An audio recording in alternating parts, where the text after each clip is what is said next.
Kumusta mga kakusina? Gagawa po ako ng utag na pwede pong i-preserve kahit ilang buwan. At pwede po itong tumagal kahit 1 taon. Kung gusto nyo pong malaman kung paano po ito gagawin, panoorin nyo po hanggang sa huli. Piliin po natin yung karne na sinunog ang balat. Hindi po yung hinugasan sa mainit na tubig.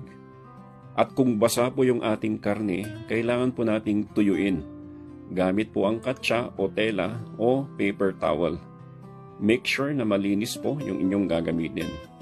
Gumamit po tayo ng rock salt at yung rock salt po natin, kailangan po hindi siya basa.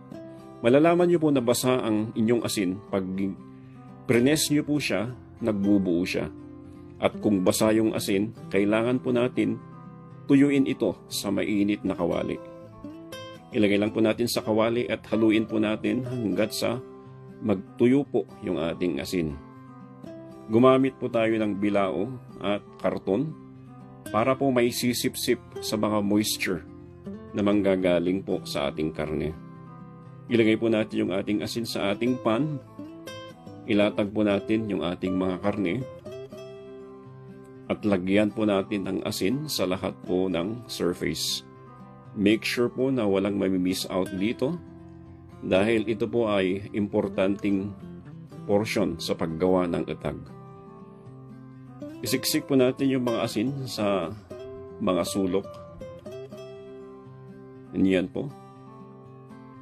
Make sure po na pag kayo ay gumagawa ng utag, matirik po yung araw o mainit ang panahon. Hindi po advisable na kayo po ay gagawa ng utag pag tag-ulan.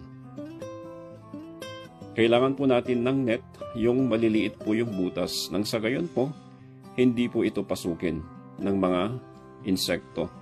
Maglagay po kayo ng jar sa gilid o kaya sa gitna, nang sa gayon po hindi sasagi yung net at saka yung karne. Ito po yung unang araw ng aking pagpapatuyo. Dahil po mainit, medyo natuyo na po yung mga karne sa unang araw pa lang. Pangalawang araw, pinatuyo ko ulit, binaliktad ko po yung aking karne. At sa pangatlong araw, tuyo na po yung karne. Tulad po ng sinabi ko, kailangan po mainit ang panahon. Malalaman nyo po na tuyo na yung karne pag hinahawakan nyo po siya ay stiff po siya o kaya matigas siya. Yan po. At tanggalin lang po natin yung mga excess na mga asin. At kung meron pong mga dumi, tanggalin nyo po. Kailangan po malinis ang inyong kamay. At babalutin po natin yan sa wax paper o kaya glasin. Babalutin ko po siya isa-isa dahil i-preserve ko po ito ng matagal.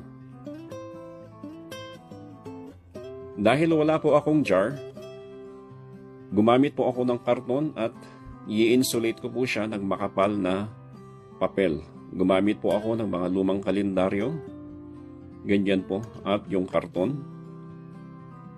Hihiwain lang po sa mga gilid niya nang sa gayon, pwede po siyang maisil lang ganyan. Pwede nyo pong talian o kaya gumamit po kayo ng eco bag para mag-seal po yung karton. Hindi po makakapasok ang mga insekto, hindi po makakapasok ang moisture. Eto na po, itatabi po na natin ito at pwede po itong patagalin. Isasama ko po yan or itatabi ko yan sa una kong ginawa. Panoorin po ito sa mga susunod.